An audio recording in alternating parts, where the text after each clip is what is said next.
जय द्वारकाधीश, जय काल भैरव, जय मेरा माँ। तो आज टॉपिक है रात के वक्त कोई आपके बारे में क्या सोच रहा है। ठीक है, यह हमारा topic and we are doing the reading. भाई सबसे पहले हम करते हैं मैनिफेस्टेशन, लेकिन उसके पहले आपको ध्यान में देना होगा कि ये जो फीलिंग्स है ये काफ़ी इंपॉर्टेंट होती हैं और दोनों की फीलिंग्स भी काफ़ी इंपॉर्टेंट होती है। So pay attention to both the feelings. सबसे पहले करते हैं मैनिफेस्टेशन कि भी हमें सही गाइडेंस मिले, प्रॉपर अंडरस्टैंडिंग मिले एंड हम एक दूसरे को सही तरीके से अंडरस्टैंड कर पाएँ। यस, परिस्थितियाँ कभी कभी अलग होती हैं एंड हम कभी भी उनको डिफ्रेंशिएट नहीं कर पाते।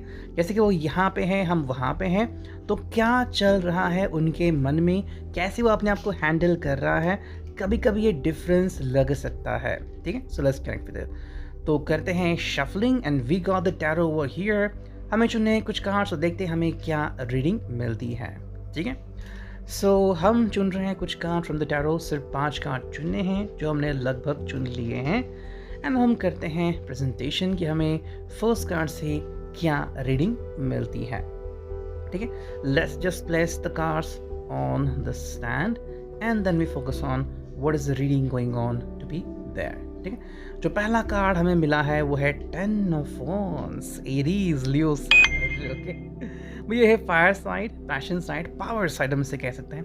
भाई वॉन्ड्स में क्या है ना कि it's like the ending of what. Ending means भाई समवेयर आपको ये जानने काफ़ी इंपॉर्टेंट है कि कहीं ना कहीं पे चीज़ें जो हैं वो बदला ला रही है, लेकिन क्या इस बदलाव से आप प्रेरित हो या नहीं हो। तो कई बार हमें लगता है कि चीज़ें बहुत ही आसान हैं लेकिन वो वैसी होती नहीं। जैसे कि ये पर्सन एग्जैक्टली क्या फील कर रहा है, क्या हमें पता है?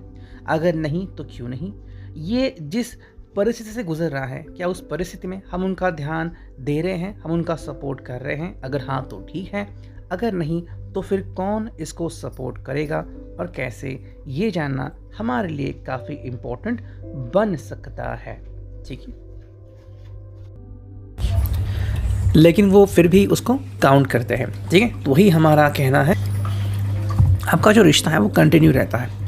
10 ऑफ वॉन्ड्स की अगर हम बात करें तो भी इस पूरे रिलेशनशिप में, फिर चाहे आपको 2 साल हुए हो, 2 महीने हुए हो, 4 साल हो गए हो, इसमें जो आपकी अंडरस्टैंडिंग रही है, इमैच्योर रही है, मैच्योर रही है, इमैच्योर रही है, आप एक दूसरे को सपोर्ट करते आए हो, नहीं करते आए हो, लेकिन उसके बाद आज आप जो इवॉल्व हो गए हो, जो आप में बदलाव हुए हैं, उसके बेसिस पे एक पर्सन कह रहे हैं कि अब मुझे एक नए सिरे से शुरुआत करनी है। मतलब कि अब जो पिछला था वो सब भूल जाते हैं एंड नई प्रोसीजर। 10 ऑफ वॉन्ड्स के बाद डायरेक्टली जो कार्ड आता है वो है एस ऑफ वॉन्ड। इनकी एक प्रोसीजर शुरू होती है, 1 के बाद 10, 10 के बाद फिर 1, है। तो इसमें क्या है कि ऐसी शुरुआत जहाँ पे न्यूनेस हो। तो अगर आपको लग रहा है कि बार बार आप लड़ झगड़ रहे हो या फिर यू आर एक्सपेक्टिंग कि वो पहले हाँ कहें या फिर सॉरी कहे वगैरह, तो ये चीज़ें उनको आपको छोड़ना चाहिए। लेकिन ये चीज़ें साथ में अगर आप डिस्कस करें मिलके कि क्या चेंजेस आपको लगते हैं तो काफ़ी सही बातें हो जाएगी। नेक्स्ट कार्ड हमें मिला है वो है 10 of swords, Gemini, Libra, Aquarius के लिए। अगर हम इस कार्ड को देखें तो यह है defeat, failure, pain, painful endings, deep ones, betrayal, loss and crisis. 10 of swords है ये जेमिनी, लिब्रा, एक्वेरियस के लिए जो कम्युनिकेशन के लिए होता है। मतलब कम्युनिकेशन यहाँ पे डिस्टर्ब दिखाई देती है। ओके, तो जो दिल की बातें थी वो तो अलग थी। 10 ऑफ सोर्ड्स जो है यहाँ पे किसकी एनर्जी आ गई है वो तो आपको खुद देखना होगा, कितनी आपसे मैच होते हैं, कितने आपके लेवल से मैच होते हैं। मतलब कई सारे ऐसे कपल होते हैं कि जो व्यक्ति है फर्स्ट पर्सन वो काफ़ी शांत था, दूसरा पर्सन जो होता है वो बहुत ही एंग्री होता है। जैसे कि मैं एक कपल को जानता था, मेरे फ्रेंड की ही बहन की शादी हुई थी, तो वो भी थोड़ी सी तामस थी लेकिन वैसे शांत थी, लेकिन उसका जो हस्बैंड था बहुत ही ज़्यादा गुस्सैल था। जब उसकी बाइक ख़राब हो गई तो बस में आते जाते झगड़ा होता था। तो ऐसे कि देखिए 10 ऑफ सॉर्ड्स में बिल्कुल वही दिख रहा है मुझे, इसलिए मैं कह रहा हूँ कि 10 ऑफ सॉर्ड्स मतलब कि कहीं ना कहीं कम्युनिकेशन को दरारें आती हुई यहाँ पे नजर आए। मतलब क्या कम्युनिकेशन करे, कई बार कपल को देखते हैं कि झगड़ा करते हुए नजर आते हैं, एक्चुअली वो बात कर रहे होते हैं, उनका बात करने का तरीका होता है। अब अगर आप कहीं भी देखें तो ये हमेशा दो तो क्या फिर क्या, मतलब ये उनकी बात करने का तरीका है।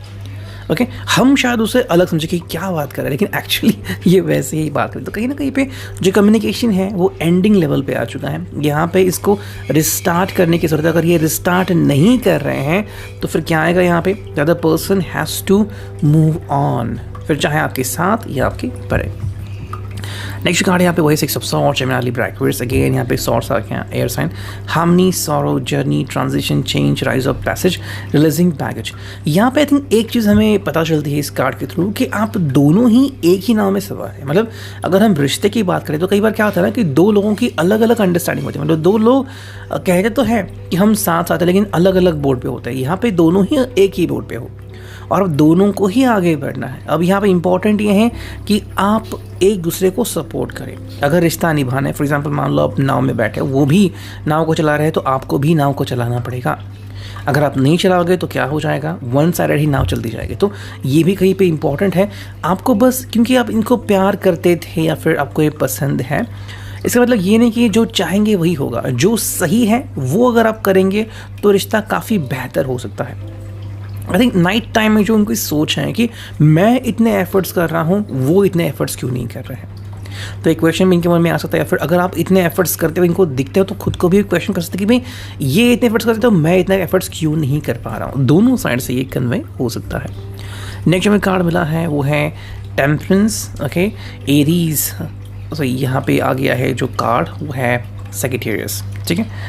टेम्परेंस है, ये पैशंस है। फिर यहाँ पे है good influence, confidence, moderation, balance, moderation, purpose. तो यहाँ पे क्या इंपॉर्टेंट है कि आप दोनों ही अंडरस्टैंड करें इन चीज़ों को। ओके, देखो अगर आप दोनों ही कहते हैं कि वी आर ऑलवेज टुगेदर तो काफ़ी सही है। जैसे कहते हैं ना कि कपल इज़ ऑलवेज टुगेदर, है ना, या फिर पार्टनर्स इन क्राइम जैसे कहते हैं। तो you have to be together. देखो आपने रिश्ता शुरू किया है तो फिर चाहे अभी आप को लग रहा है कि आप दोनों दुखी हो, सैड हो, इस एनर्जी को साथ में महसूस करो, ठीक है।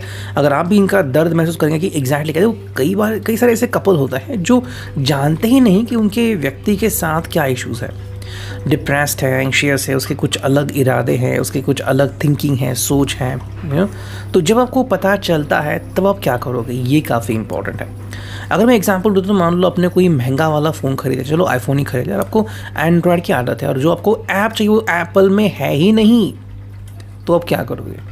लेकिन फ़ोन तो चलाना है। तो ऐसे हालत में कैसे, तो जस्ट इमेजिन कि आपका जो रिश्ता है वो बिल्कुल वैसा ही है। बहुत खूबसूरत रिश्ता मिल गया, अब लग रहा है जो मुझे चाहिए था शांत स्वभाव, वो तो है ही नहीं। So now what. तो आपके ऊपर डिपेंड है कि आप किस तरह से रिस्पॉन्स देते हो। जो फाइनल कार्ड हमें मिल रहा है यहाँ पे, ओके, ये है द स्टार, यानी कि भाई एक्वेरियस का sign. Balance, pleasure, optimism, insight, spiritual love, hope, faith, purpose and renewal. यहाँ पे हमें रिन्यूअल दिखता है। मतलब जैसे मैंने कहा ना कि नई शुरुआत करनी है, बिल्कुल वही है कि बहुत हो गया। आई थिंक ये पर्सन भी अभी थक गया है ये सब करते करते, अभी चाहता है कि आप एक नए सिरे से शुरुआत करें। काफ़ी लोगों की ऐसी रिश्तेदारी हो सकती है कि जहाँ पे आपको मूव ऑन करना ही पड़ेगा, विथ देम और विदाउट देम। देखो अगर वो आ गए आपके साथ कल तो बहुत अच्छी बात है, नहीं आ गए तो आपको मूव ऑन होना ही पड़ेगा, ठीक है।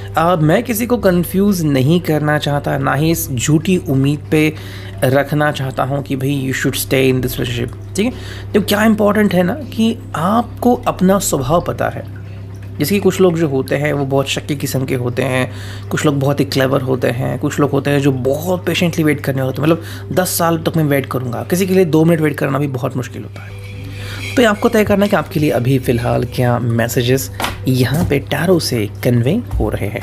और इतने हैं स्टार लाइट, करते हैं कार्ड्स की शफलिंग। ऑलमोस्ट 6 मिनट हो चुके हैं एंड चुनते हैं बस 4 कार्ड, 3 और ये आ गया 4, दैट्स इट। देखते हैं 4 कार्ड से हमें क्या रीडिंग मिली है। ये भी को जो पहला कार्ड में मिला है वो है एक्सपांड। एक्सपांड का कार्ड अब यहाँ पे आ गया है। एक्सपांड मतलब क्या है कि देखो क्या इंपॉर्टेंट है कि आपकी जो अंडरस्टैंडिंग है उसे बढ़ाओ। पहले जो था ना कि नहीं मैं इनके लिए नहीं बदलूंगी या नहीं बदलूंगा, वो आपको बदलना है, ठीक है। अगर आपको देखो ज़िंदगी में हर चीज़ हमारे हिसाब से नहीं होती। हाँ, अगर हम हमारे घर में हैं तो वो चीज़ अलग है ना। लेकिन अगर जब हम बाहर जाते हैं, किसी से मिलते हैं, बात करते हैं, तो पता चलता है कि भाई हम ही सर्वपूर्ण नहीं हैं, कोई और भी है जिसको अपनी इंपॉर्टेंस है। तो ये हमें ध्यान रखना है कि अगर आपको इनसे कम्युनिकेट करना है तो पहले अपना अंडरस्टैंडिंग का दायरा बढ़ाना होगा। सेकंड जो कार्ड है वही morning star, keep shining even when the others have quit.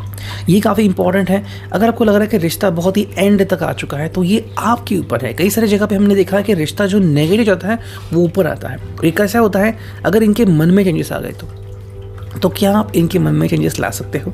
अगर आपको पूरी उम्मीद है तो there is no issue. And ये कार्ड ये भी प्रतीत करता है कि you are one of the special person. तो आपको पाने वाला तो कोई स्पेशल ही होगा, है ना। नेक्स्ट जो कार्ड यहाँ पे वो है रेडिएट मतलब क्या है कि देखो आपकी जो लाइट है आपको रेडिएट करनी है। मतलब कि अगर आपको लगता है कि यू लव समबडी एंड आपको प्यार महसूस होता है तो वो प्यार सबको महसूस कराइए।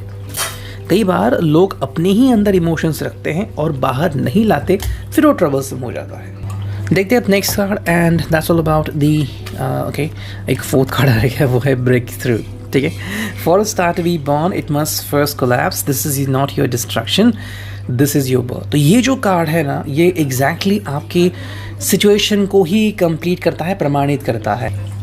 सो कैसा है ना कि देखो अगर आपका रिश्ता जो है वो जब तक नीचे नहीं जाएगा ऊपर नहीं आएगा। तो अगर आपको लग रहा है कि भाई वाद विवाद हो रहे हैं या फिर कम्युनिकेशन में डिस्टर्बेंस है, तो ये वही मोमेंट है जहाँ पे आपको फिर से राइज करना है ना। मैच तभी एक्साइट बनती हैं जहाँ पे हमें डिफरेंसेस दिखते हैं। अगर वन साइड मैच दिखे तो कौन इंटरेस्ट लेगा? तो वही बात यहाँ पे काफ़ी इंपॉर्टेंट है। और अब देखते हैं फाइनली स्वीट ड्रीम्स में हमें क्या रीडिंग मिलती है। And let's connect with the cards, करते हैं शफलिंग और चुनते हैं सिर्फ 2 कार्ड्स। ठीक है, 1 एंड ये आ गया 2। ठीक है, 2 कार्ड आ चुके हैं। जो पहला कार्ड है वो है इंट्यूशन। तो ये मैं बोल रहा था कि जो आपको इंट्यूशन मिल रहा है उसके ऊपर फोकस कीजिए। आपके इंट्यूशन जो है वो किसी और के इंट्यूशन से अलग हो सकते हैं, होने ही चाहिए। ठीक है, इसलिए मैंने कहा कि जनरल रीडिंग है सो उसी अकॉर्डिंगली आपको इसे अंडरस्टैंड करना है।